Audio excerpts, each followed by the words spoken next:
Ya namanya hidup kayak gini ya, kuat dilakoni orang kuat tinggal ngopi sih ya. Entek. Udah review motor lagi aja. Dan inilah Yamaha X-Max 250. Yuk kita bahas. Oke, halo dan selamat datang kembali di channel Autonet Max dengan saya Satria Katana dari cabang Surabaya. Dan seperti yang kalian lihat, inilah Yamaha X-Max 250. Dan inilah motor pinjaman dari Yamaha Jatim. Jadi thank you so much buat Yamaha Jatim yang udah pinjamin kita motor ini. Nah, sebelum kita ngebahas motor ini, kemarin di video Suzuki Next banyak yang tanya nih, kenapa sih ke Autonet Max tuh ngebahas motor-motor yang udah lama gitu loh. Sebenarnya motor-motor yang kita bahas itu masih dijual barunya di Indonesia, dan kebetulan emang motor-motor itu belum pernah direview sama Autonet Max. Jadi tim Surabaya dikasih kesempatan, dikasih tugas lah lebih tepatnya untuk ngebahas motor atau mobil yang sampai sekarang masih dijual barunya tapi belum ada reviewnya dari tim Jakarta. Jadi kalau kalian ada masukan motor mobil apa yang layak untuk direview dan masih dijual baru di Indonesia sekarang, kalian bisa komen di kolom komentar di bawah. Oke, nggak usah lama-lama, kita akan langsung bahas si X-Max 250. Jadi Yamaha X-Max 250 ini benar-benar emang bukan motor yang baru ya, tapi emang masih dijual barunya di Indonesia saat ini. Sekarang dijual dengan harga 62 jutaan. Kalau kita bandingin dengan rivalnya yaitu Honda Forza, selisih harganya tuh lumayan 24 jutaan karena Forza itu dijual dengan harga 86 jutaan. Jadi kenapa kok motor ini bisa jauh lebih murah? Karena motor ini diproduksi lokal di Indonesia oleh Yamaha Indonesia. Dan ini motor sebenarnya udah launching tahun 2016 akhir di IMOS ya, tapi baru didistribusi di tahun 2017 dan inilah motor unit tahun 2018, warnanya racing yellow.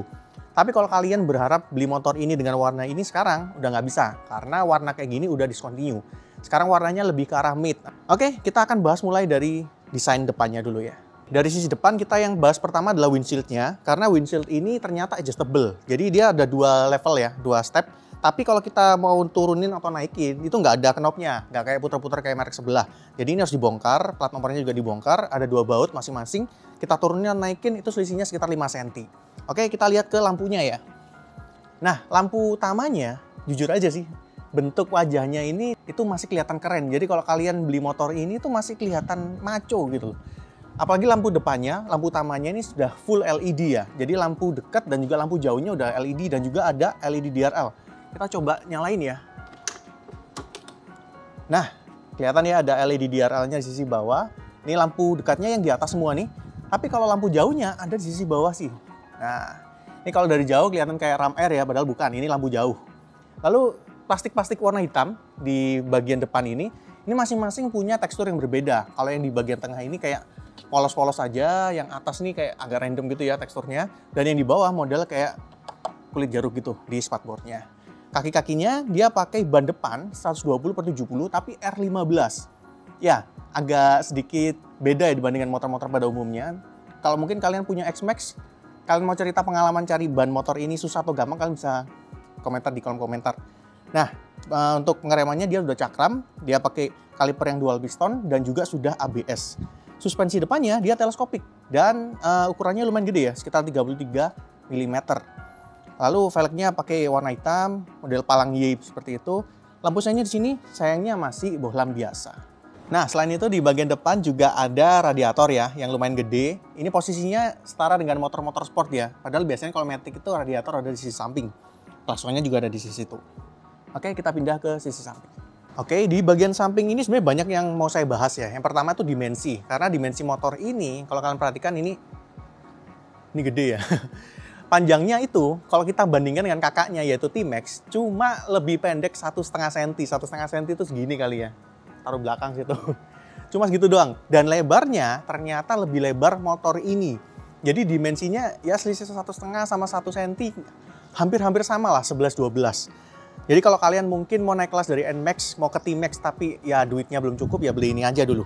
Nah, kita pertama bahas masalah decknya dulu nih. Karena ini adalah ciri khas dari Maxinya Yamaha ya. Dia decknya tuh ada dua pijakan, dua level. Tapi bedanya kalau NMAX itu biasanya bagian bawahnya tuh langsung nyambung gitu ya. Kalau ini enggak, bagian yang atas itu kayak dinaikin satu step. Enggak se-relax NMAX atau PCX sih memang, tapi ya mending lah daripada nggak ada. Oke, selain itu yang mau saya soroti juga adalah space di bagian tengah ini ya. Ini jangan berharap decknya rata ya, karena Maxi Scooter di tengah ini ada tangkinya. Dan tangkinya kita mau coba buka ya. Nah, seperti ini, dia langsung ngebuka. Tapi kalau kita bandingin dengan NMAX, itu space-nya tuh nggak gede. Jadi mungkin kalau kalian mau isi bensin, ya dianjurkan turun, biar space-nya gede, terus buka di sini, baru bisa isi bensin. Dan di sini ada jahit-jahitan palsu. Nggak penting sih sebenarnya.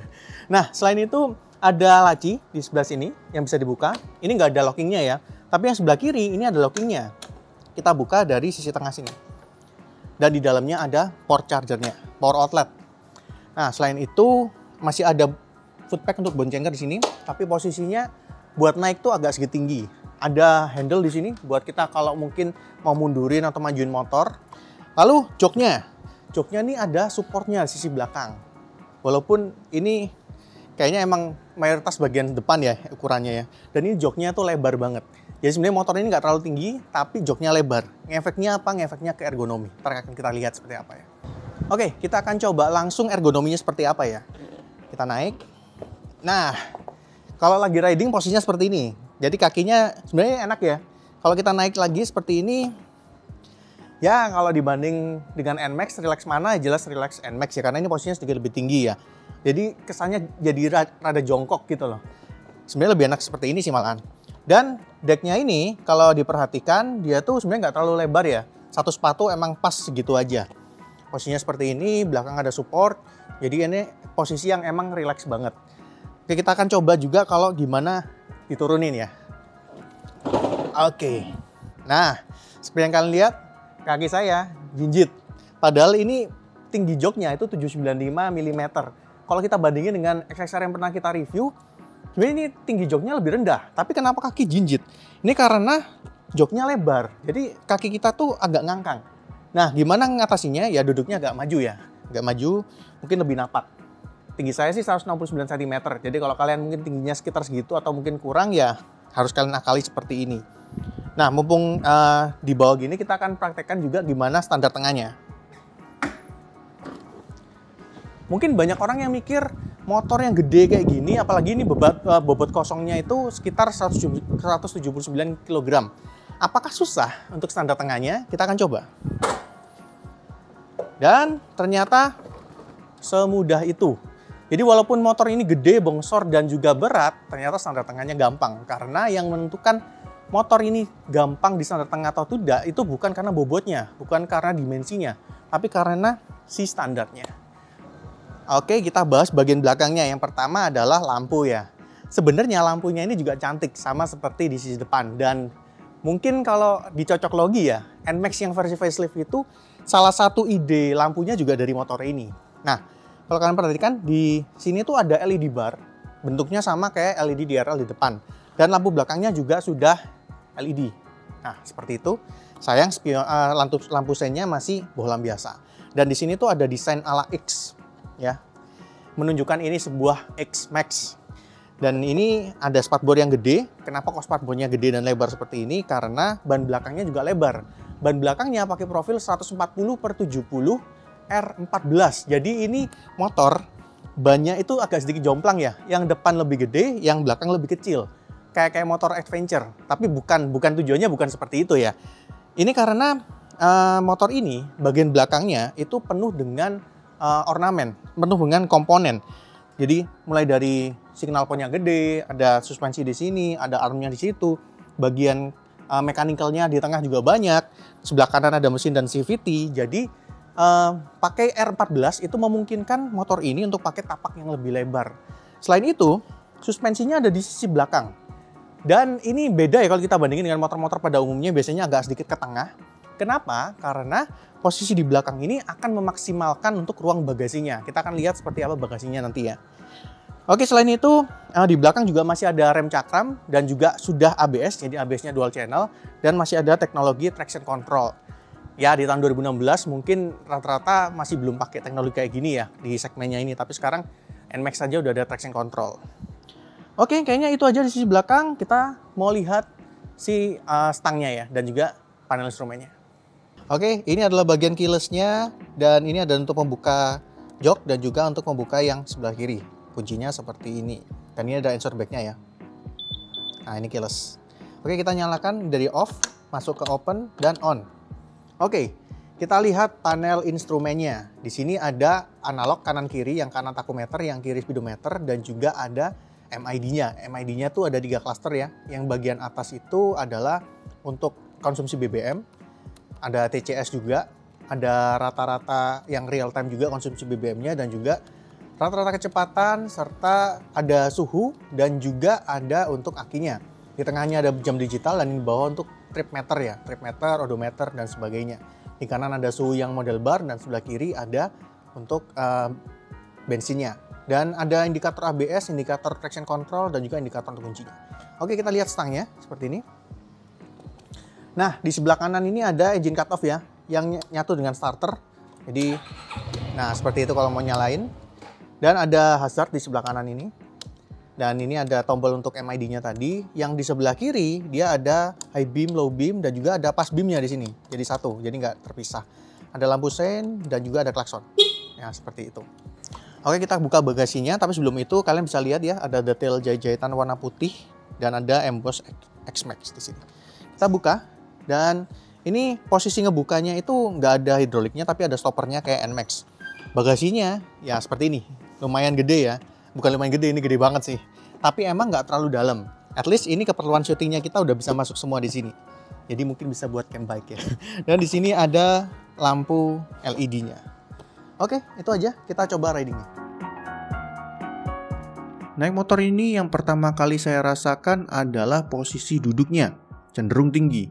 Jadi rasanya kita seperti duduk satu step lebih tinggi dibandingkan pengendara motor yang lain.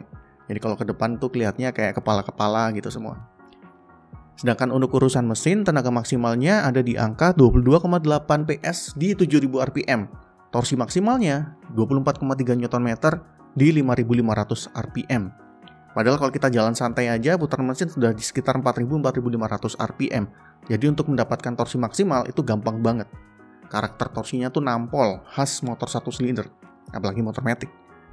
Untuk penggunaan dalam kota, kita nggak perlu betot gas dalam-dalam.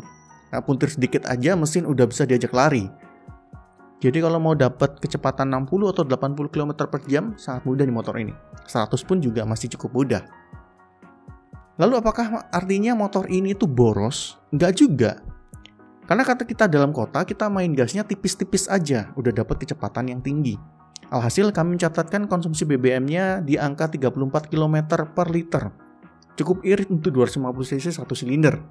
Itu dengan metode full to full dan BBM RON 92. Kalau kita cek di MID itu ada di angka 36,5 km per liter. Nah, selain itu bantingan suspensinya, motor ini tergolong empuk, terutama di suspensi belakang. Lewat lubang, lewat polisi tidur, nggak jadi masalah di motor ini. Coba deh karakter kayak gini tuh ada di NMAX, pasti jauh lebih yahut ya motornya. Nah, beda dengan karakter suspensi belakang, suspensi depannya cenderung lebih keras. Walaupun motor ini bongsor dan lebar plus berat, tapi motor ini ternyata masih enak diajak bermanuver. Setidaknya di dalam kota. Ya, memang kalian harus mempertimbangkan lebar dan panjang motor ini kalau kalian mau pakai motor ini untuk filtering di kemacetan. Tapi bukan berarti motor ini nggak bisa. Malahan, saat crawling di kepadatan, motor ini bisa dikatakan stabil banget. Berkat bobotnya dan tapak ban yang lebar, saya tuh nggak perlu turun kaki kalau kondisi padat merayap. Oh ya, sedikit catatan, motor ini sebenarnya bikin saya ogah turun kaki ya kalau di kemacetan. Karena 100% pasti bakal jinjit seperti yang sudah saya peragakan tadi. Untuk performa pengereman, dua buah cakram di motor ini terbukti pakem. Tapi rem di motor ini tuh kesannya agak digital, jadi agak susah diurut. Dengan semua yang ditawarkan motor ini, saya nggak kaget ya kalau motor ini sangat dicintai oleh para penggemar touring. Torsinya enak, bodi besar yang mengintimidasi, jangkauan pandangan yang tinggi, dan juga suspensinya nyaman. Semuanya cocok untuk menjadi road captain alias RC di rombongan touring. Pengoperasian motor yang mudah juga nampaknya membuat banyak konsumen yang casual yang mempertimbangkan motor ini.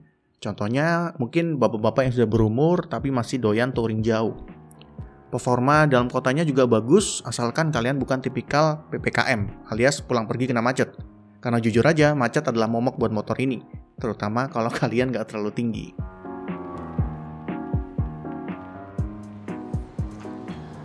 Oke, jadi setelah kita nyobain motor ini, gimana kesimpulannya?